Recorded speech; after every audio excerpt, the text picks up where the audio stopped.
శ్రీ బాల త్రిపుర సుందరి దేవి కుంకుమార్చన యాగంలో పాల్గొనండి. సర్వ కష్టాలు తొలగి శుభ ఫలితాలు పొందండి.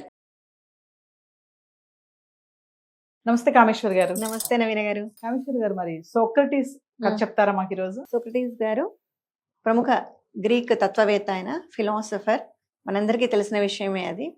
కానీ అందులో ఉన్న ఒక బాధాకరమైన విషయం ఏంటంటే, ఆయనను అక్కడ రాజులు, అంటే ఆ ఏథెన్స్ రాజులు ఆయనను ఒక విప్లవకారుడిగా, యువతను రెచ్చగొడుతున్న వ్యక్తిగా ఆయనకు శిక్ష విధించారు, మరణశిక్ష విధించారు. అది ఎలా అంటే విషం తాగించి చంపేశారనమాట. చాలా బాధాకరమైన విషయం అది. ఒక్కొక్కసారి గొప్ప గొప్ప వాళ్ళ జీవితాల్లో కూడా ఇలా జరుగుతుంటాయి. అయితే ఇప్పుడు మనం చెప్పుకోబోయే కథ ఏంటి అంటే, సోక్రటీస్ గారికి మరణశిక్ష విధించారు కదా. మరణశిక్ష విధించిన టైంలో ఇంకా కొద్ది సమయంలో, కొన్ని గంటలు, ఒక 2 గంటల్లో ఆయన చనిపోతారు అనంగా చెప్పుకునే కథ. చెప్పుకునే కథ అని ఎందుకంటున్నాను అంటే, దీనికి ఎక్కడ ఏ బుక్స్లో ప్రూఫ్ లేదండి, ఆశ లేదు. ఇక్కడ రాసి లేదనమాట. అంటే ఇది ఒక కథగా, అంటే మనం ఒక రియల్ పర్సన్ గురించి చెప్పేటప్పుడు ఇది కూడా మాట్లాడుకోవాలి. అంటే ప్రాచుర్యంలోకి వచ్చింది మరి ఇది, కానీ మంచి విషయం కదా, కాబట్టి మనం కథగా చెప్పుకుందాం. అయితే ఆయన మెయిన్గా హీస్ ఫేమస్ ఫర్ లెర్నింగ్ ఎలా ఉండాలి, లెర్నింగే ఆయన ఎక్కువ ప్రాముఖ్యత, నేర్చుకోవడం అనమాట. ఆయన ఉద్దేశం ఏంటి అంటే, ఎప్పటికీ మనిషి నేర్చుకుంటూనే ఉండాలి అని చెప్తారు. అది ఆయన చెప్పేది. మనిషి ఉన్నాడు అంటే ప్రతిరోజు ఒక లెర్నింగ్ ఉంటుంది మనిషి జీవితంలో. సరే, ఇప్పుడు ఇంకా కథకు వచ్చాము అంటే, ఆయనకు మరణశిక్ష విధించారు ఏథెన్స్ రాజులు. చనిపోవడానికి ఇంకా కొద్ది సమయమే ఉంది. అప్పుడు ఆయన తన గదిలో, అంటే ఆ జైలు గదిలో ఉంటారు. అక్కడ ఒక చిన్న విండో ఉంటుంది, అందులో నుంచి ఒక సంగీతం వినిపిస్తూ ఉంటుంది ఆయనకి. సంగీతం అంటే ఓకల్ కాదు, ఏదో ఒక ఇన్స్ట్రుమెంటల్ మ్యూజిక్ వినిపిస్తూ ఉంటుంది అనమాట. వినిపిస్తూ ఉంటే ఆయన అది వింటూ ఉంటారు. ఆహా, ఎంత బాగుంది అని. అసలు ఆయనకు శిక్ష పడింది, తను చనిపోతాను అనే బాధ అంతా కూడా మర్చిపోయి చాలా ఆనందిస్తుంటారనమాట ఆ మ్యూజిక్ వింటూ. ఇంతలో ఆ జైలర్ వస్తాడు.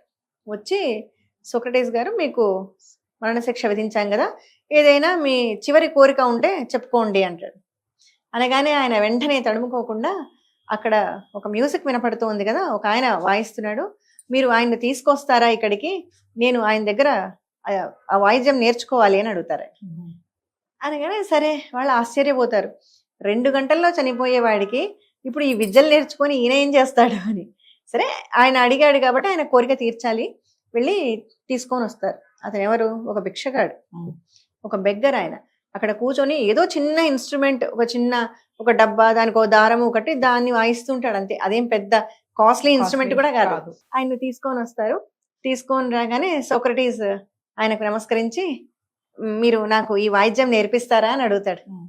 ఆ భిక్షగాడు ఆశ్చర్యపోతాడు, ఈయనేంటి నా దగ్గర నేర్చుకోవడం ఏంటి అని.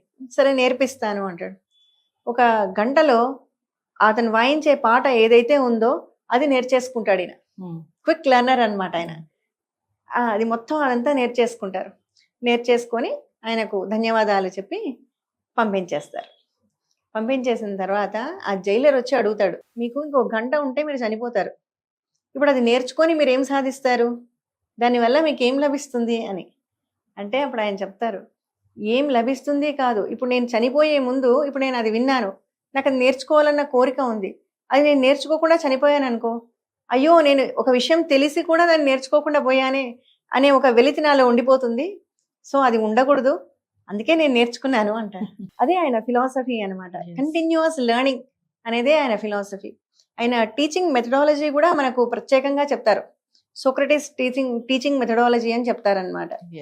అంటే ఆయన టీచింగ్ మెథడాలజీ ఏంటంటే, by questioning we have to develop knowledge in students అనేది ఆయన మెథడాలజీ. అంటే క్వశ్చన్స్ అడగాలి. ఇప్పుడు ఒక స్టూడెంట్ ఉన్నాడు, వాడిని అడగాలి, హూ ఈజ్ ద లీడర్, అసలు నీ ఉద్దేశంలో లీడర్ అంటే ఎవరు.